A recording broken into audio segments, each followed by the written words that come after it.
How can you upgrade your 2022 Samsung Freestyle to cope with the modern 2023 world? Find out here on Snack Play Love.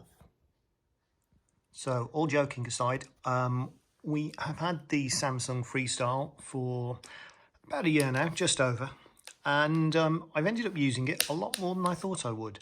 And recently, that is down to one thing. You see, the problem with the original Samsung Freestyle is that while it's got a decent enough lens, great sound quality, the little brain inside just isn't good enough.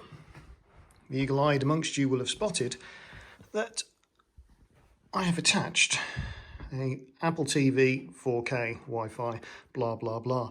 Now, this is overkill because this is a 1080 projector, I think. So realistically, you could get the old version of one of these and it would do exactly the same job for a lot less money.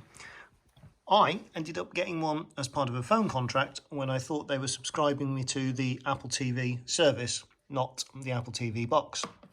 But as it arrived, I figured, let's plug it in and see what happens. The first and most immediate upgrade is the fact that the universal Apple remote works with the projector. Now, when I turn it on, you will hear the startup noise and you will hear that it goes a little bit struggling because it can't actually cope with its own turning on. Oh no, that was pretty good. That was pretty good.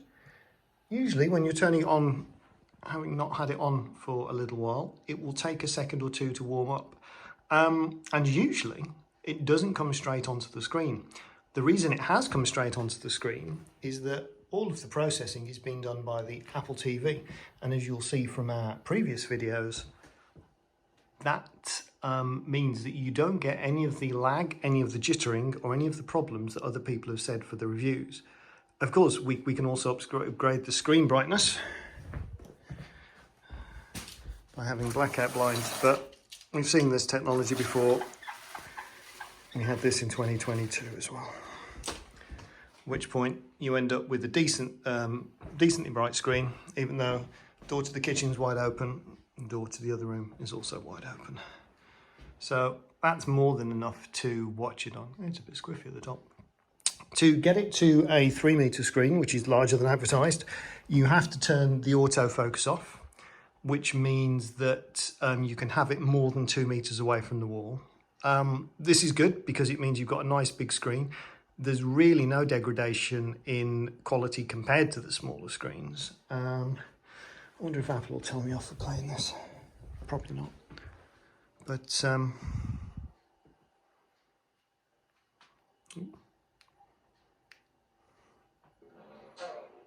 yeah, so there's a little bit of light bleed there because we've got the doors open. But if we go to the Apple TV menu, you can see that's all pretty sharp.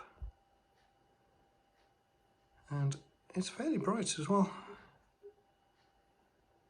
So in theory, yeah, you can use this to play Apple Music and Apple Arcade as well, but you'd need to put wireless controllers on. And the final upgrade that I did wasn't so much to do with the quality of the speakers, it was to do with the location. I have MiniRig wireless speakers, so I just attached the Bluetooth one and, you know, put this on Shang-Chi IMAX. Whether you can tell.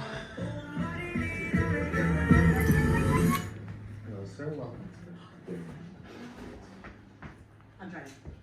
No, you're not. Okay. So yeah, you know, the Disney IMAX presentations look pretty good on this, even though the projector itself is not 4K. And I'm happy. You can move the chair into the center of the room should you so wish, and box set Mandalorian like I have done recently with the Series 3. So overall, like, considering you can pick this up for 400 quid now instead of the £1,000 that it came out at, and it's been bundled with a lot of phone contracts free, if you can get one of these for a relatively low amount, presuming that you don't need a 4K, I reckon you could get one for 50 quid, that means that you've got a decent home cinema setup for 450 quid, which I don't think is too shabby. Anyway, if there's anything else you want me to test on it, do let me know. Just to point out, it is micro HDMI, so you will need some kind of cable or adapter to plug the Apple TVs, etc. in with.